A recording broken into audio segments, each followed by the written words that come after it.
அதிமுக கொடியை சசிகலா பயன்படுத்த தடை விதிக்க கோரி தென்காசி மாவட்ட காவல் கண்காணிப்பாளர் அலுவலகத்தில் புகார் அளிக்கப்பட்டிருந்தது.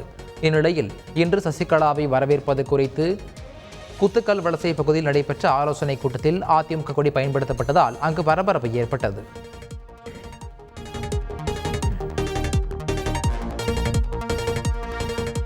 திருவாரூர் மாவட்டம் முத்துப்பேட்டையில் கல் இறக்க அனுமதி கோரி ஆர்ப்பாட்டம் நடைபெற்றது. தமிழக விவசாயிகள் பாதுகாப்பு சங்கம் மற்றும் தமிழக மீனவ பெண் தொழிலாளர் சங்கம் சார்பில் நடைபெற்ற ஆர்ப்பாட்டத்தில் ஏராளமானோர் கலந்து கொண்டனர். வெளிநாட்டு மதுபானங்களின் விற்பனையை அதிகரிக்கவே கல்லுக்கு தடை விதிக்கப்பட்டிருப்பதால் குறைவாக போதை இருக்கும் கல்லுக்கு அனுமதி வழங்க வேண்டும் என்று ஆர்ப்பாட்டத்தில் அரசுக்கு கோரிக்கை விடுக்கப்பட்டது. காமராஜரின் 122வது பிறந்த தின கொண்டாட்டத்தின் ஒரு பகுதியாக சிவகாசியில் இரத்த தான முகாம் ஏற்பாடு செய்யப்பட்டுள்ளது. இரத்த தானம் செய்தவர்களை சான்றிதழ்களுடன் கௌரவித்ததோடு அசைவ பிரியாணி மற்றும் ஐஸ்கிரீமை தள்ளுபடி விலையில் வாங்கிக் கொள்ள கூப்பன்கள் கொடுக்கப்பட்டன. மேலும் தள்ளுபடி விலையில் சிகை அலங்காரம் செய்து கொள்ளவும் கூப்பன்கள் வழங்கப்பட்டன. தஞ்சாவூர் அரியலூர் மாவட்டத்தை இணைக்கும் கொள்ளிடம் ஆற்றின் குறுக்கே உயர்மட்ட பாலம் கட்டும் திட்டத்தை நிறைவேற்ற வேண்டும் என மக்கள் கோரிக்கை விடுத்துள்ளனர். கடந்த ஆட்சியில் இந்த பாலத்தை கட்ட தமிழக அரசு ஆய்வு மேற்கொண்டு அதற்கான நிதியும் ஒதுக்கப்பட்டு பூமி பூஜை நடந்த நிலையில் தற்போது அந்த பணிகள் கிடப்பில் போடப்பட்டுள்ளன. உதகை அரசு ரோஜா பூங்காவில் சாரல் மழையுடன் இதமான காலநிலையை அனுபவித்தவாறு பூத்து குலுங்கும் வண்ண வண்ண மலர்களை சுற்றுலா பயணிகள் கண்டு ரசித்தனர். பூங்காவிற்கு வருகை தந்த சுற்றுலா பயணிகள் நிலா மாடம், புல் மைதானம், நிழற்குடைகள் போன்ற இடங்களை கண்டு ரசித்தனர். சிறிது நேரம் சாரல் மழை பெய்ததால் குடை பிடித்தவாறு சுற்றுலா பயணிகள் கண்டு ரசித்தும் இதமான காலநிலையை அனுபவித்தும் சென்றனர். உதகையில் இருந்து கோத்தகிரி செல்லும் சாலையில் கார்ஸ்வுட் எனும் பகுதியில் திடீரென ராட்சத மரம் சாலையில் விழுந்ததால் அங்கு போக்குவரத்து பாதிக்கப்பட்டது. தீயணைப்புத் துறையினர் சம்பவ இடத்திற்கு வந்து மரத்தை அகற்றிய பிறகு போக்குவரத்து சீரானது. கோவையில் 250 மாணவர்கள் ஒரே இடத்தில் 5 மணி நேரம் தொடர்ந்து சிலம்பம் சுழற்சி சாதனை படைத்துள்ளனர்.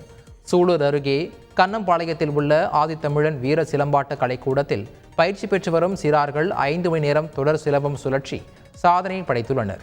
இவர்களின் சாதனையை நோபல் வேர்ல்டு ரெக்கார்ட் என்ற அமைப்பு அங்கீகரித்து சான்றிதழை வழங்கியுள்ளது. தங்கத்தேர் உற்சவத்தையொட்டி காஞ்சி காமாட்சி அம்மனுக்கு சிறப்பு அபிஷேக ஆராதனைகள் செய்து பச்சை நிற பட்டு உடுத்தி மலர் மாலைகள் ஆபரணங்கள் அணிவித்து லக்ஷ்மி சரஸ்வதி தேவிகளுடன் மீன் விளக்குகளால் அலங்கரிக்கப்பட்ட தங்கத்தேரில் எழுந்தருளி பக்தர்களுக்கு காட்சியளித்தார். தங்கத்தேர் உற்சவம் துவங்க இருந்த நிலையில் திடீரென மழை பெய்ய துவங்கியது. மழையின் காரணமாக தங்கத்தேரினை வடம் பிடித்து இழுக்க முடியாமல் பக்தர்கள் தங்கத்தேரை மழையிலேயே விட்டுவிட்டு 1 மணி நேரம் ஓரமாக நின்றுவிட்டனர். பின்னர் தங்கத்தேர் வீதி உலா நடத்த முடியாததால் காஞ்சி காமாட்சி அம்மனை துணியால் போர்த்தியபடி கோயிலுக்கு உள்ளே எடுத்து சென்றனர்.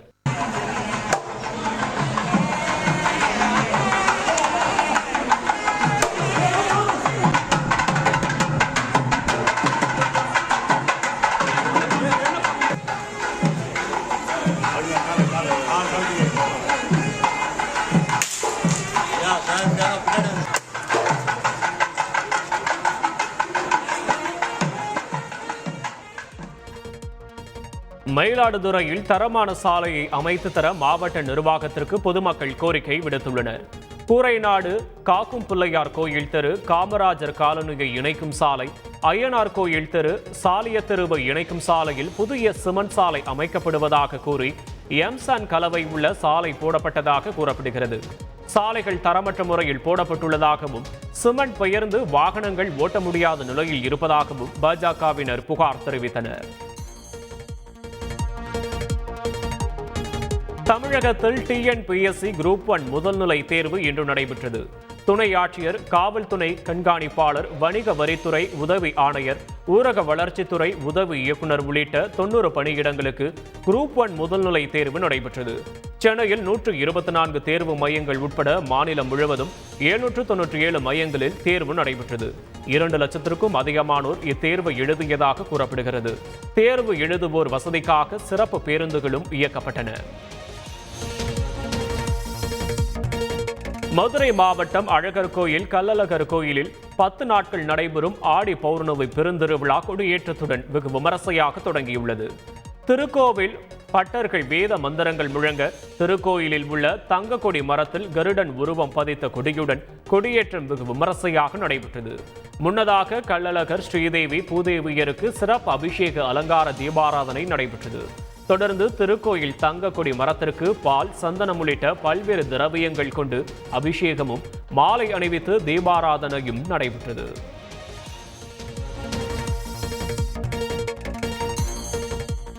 பழனி தண்டாயுதபாணி சுவாமி கோயில் அடிவாரத்தை சுற்றியுள்ள பகுதியில் நீதிமன்ற உத்தரவின்படி ஆக்கிரமிப்பு கடைகளை அகற்றப்பட்டு வருகின்றன.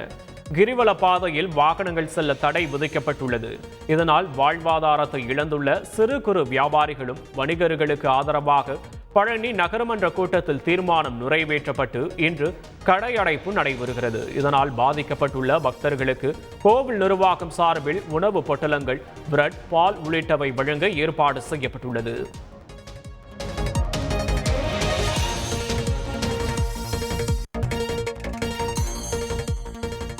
விருதுநகரில் உள்ள பட்டாசு ஆலைகளில் வெடி விபத்துகள் ஏற்படாமல் இருக்க தமிழக அரசு நிரந்தர தீர்வு தர வேண்டும் என மறைந்த தேமுதிக தலைவர் விஜயகாந்தின் மகன் விஜய பிரபாகரன் வலியுறுத்தியுள்ளார். விருதுநகர் மாவட்டம் சாத்தூர் அருகே உள்ள பந்துவார்பட்டியில் பட்டாசு ஆலை வெடி விபத்தில் உயிரிழந்தவர்களின் வீடுகளுக்கு நேரில் சென்று ஆறுதல் தெரிவித்த அவர் தேமுதிக சார்பில் நிதியுதவி வழங்கினார்.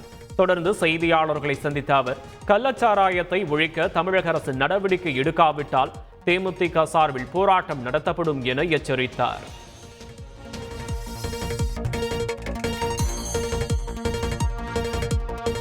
திருநள்ளாறு சனீஸ்வரன் கோயிலுக்கு ஆயிரக்கணக்கான பக்தர்கள் வருகை தந்துள்ளனர்.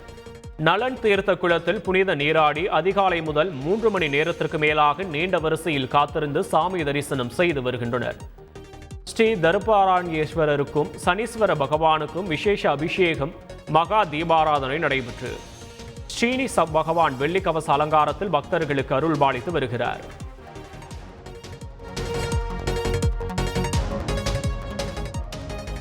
இலங்கை சிறையில் உள்ள மீனவர்களையும் படகுகளையும் விடுதலை செய்ய வலியுறுத்தி மத்திய மீன்வளத்துறை அமைச்சரிடம் ராமேஸ்வரம் மீனவர்கள் மனு அளித்துள்ளனர். ராமேஸ்வரம் வந்த மத்திய மீன்வளத்துறை அமைச்சர் ராஜீவ் ரஞ்சன் சிங்கை தனியார் தங்கும் விடுதியில் சந்தித்து மனு அளித்தனர். இதனைத் தொடர்ந்து உரிய நடவடிக்கை எடுப்பதாக மத்திய மீன்வளத்துறை அமைச்சர் ராமேஸ்வரம் மீனவர்களிடம் உத்தரவாதம் அளித்தார்.